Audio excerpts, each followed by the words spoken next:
Today my topic of anatomy lecture is parietal bone.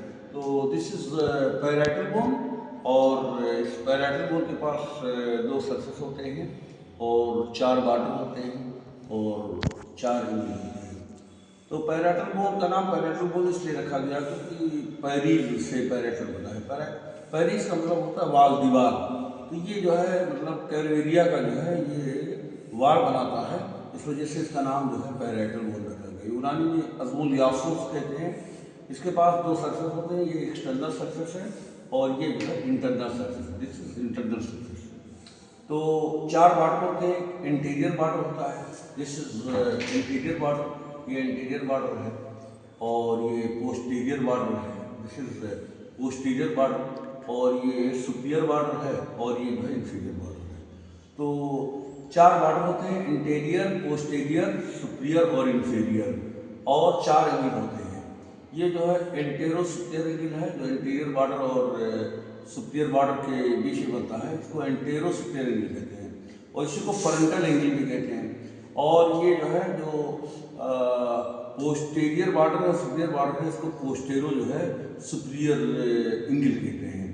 और इसी का दूसरा नाम है ऑक्सीपिटल एंगल। ये फ्रंटल एंगल और ये ऑक्सीपिटल एंगल है, और ये इंटीरियर बॉर्डर और इंफीरियर बॉर्डर के बीच में जो है ये जो बॉर्डर है ये एंटेरो इंफीरियर एंगल है और इसको स्फेनॉइडल एंगल कहते हैं।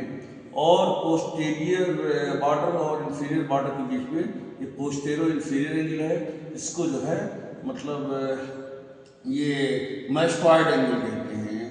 तो ये ऑक्सीपिटल एंगल, ये मैस्टॉइड एंगल, ये फ्रंटल एंगल और ये जो है स्फेनॉइडल एंगल। तो यहाँ पर जो एक्सटर्नल सर्फेस होता है, यहाँ पर एक उभार होता है जो है, तो इस उभार को देखिए, ये मतलब एक एलिवेशन होता है, this is known as parietal protuberance, parietal protuberance. और ये दो लाइन होता है, एक सुपीरियर टेम्पोरल लाइन जो एंटेरो पोस्टीरियर डायरेक्शन में जो है आगे से जो है पीछे की तरफ जो है आती है, और एक इंफीरियर टेम्पोरल लाइन ये भी आगे से पीछे जो है आती है। तो there are two curved line on the surface, एक सुपीरियर टेम्पोरल लाइन होता है और एक इंफीरियर टेम्पोरल लाइन होता है, और एक ये उभार जो होता है, जो है मोस्ट प्रोमिनेंट जो पॉइंट होता है उसको पैराइटल प्रोट्यूबरेंस कहते हैं। और ये कॉन्वेक्स होता है, पूरा सरफेस कॉन्वेक्स होता है, और ये इंटरनल सरफेस है। और इंटरनल सरफेस पर जो है देखिए बहुत से डिप्रेशन होते हैं जो है और उभार होते हैं। तो ये जो ब्रेन होता है उसमें गायरस और सर्कस होता है, सेरिब्रल गायरस और सेरिब्रल सर्कस, तो उनके लिए ये सब होता है। ये डिप्रेशन और elevation all are present on the internal surface. Internal surface concave होता है, और इसी इंटरनल सरफेस पर जो ये मतलब सुपीरियर बॉर्डर के करीब जो है यहाँ डिप्रेशन होता है, और ये डिप्रेशन जो बना है ये सुपीरियर सैजाइटल साइनस के लिए बना है। तो this depression in the internal surface near the sagittal border, इसको सैजाइटल बॉर्डर भी कहते हैं, सुपीरियर बॉर्डर को सैजाइटल बॉर्डर भी कहते हैं, और इसको फ्रंटल बॉर्डर भी कहते हैं, फ्रंटल बॉर्डर भी कहते हैं, और इसको ऑक्सीपिटल बॉर्डर कहते हैं। तो यहाँ पर जो है जो दोनों बोन के बीच में, दोनों बोन का सुपीरियर बॉर्डर जो होता है इसको जो है सैजाइटल सूजन कहते हैं। The joint between the superior border of the right parietal bone and superior border of the left parietal bone is known as sagittal suture. और पैटल बोन का जो इंटीरियर बॉर्डर होता है और ये फ्रंटल बोन के बीच में जो है ये जो जॉइंट बनता है इसको फ्रंटल सूचर कहते हैं, फ्रंटल सूचर।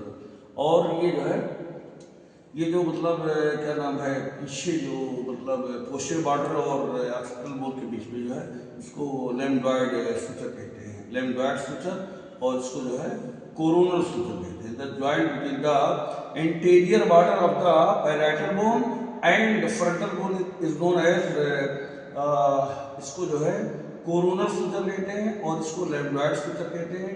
और ये सैजाइटल सूचर और क्या नाम है कोरोनल सूचर के बीच में ये जो पॉइंट है, this point is known as bregma, इसे ब्रेगमा कहते हैं। और इसे पीछे वाला जो है जो मतलब लैम्बडॉइड सूचर है और ये क्या नाम है सैजाइटल सूचर के बीच में जो जंक्शन है, इस पॉइंट को जो है ये लैम्बडा कहते हैं, this is lambda this is bregma, और यहीं पर जो है ब्रेगमा और लैम्बडा जो पॉइंट है यहीं पर इंटीरियर फोंटानेल यही होता है, और यहाँ पर posterior फोंटानेल। So this bregma is the point of interior fontanelle, and this point lambda is known as posterior fontanelle. In these words,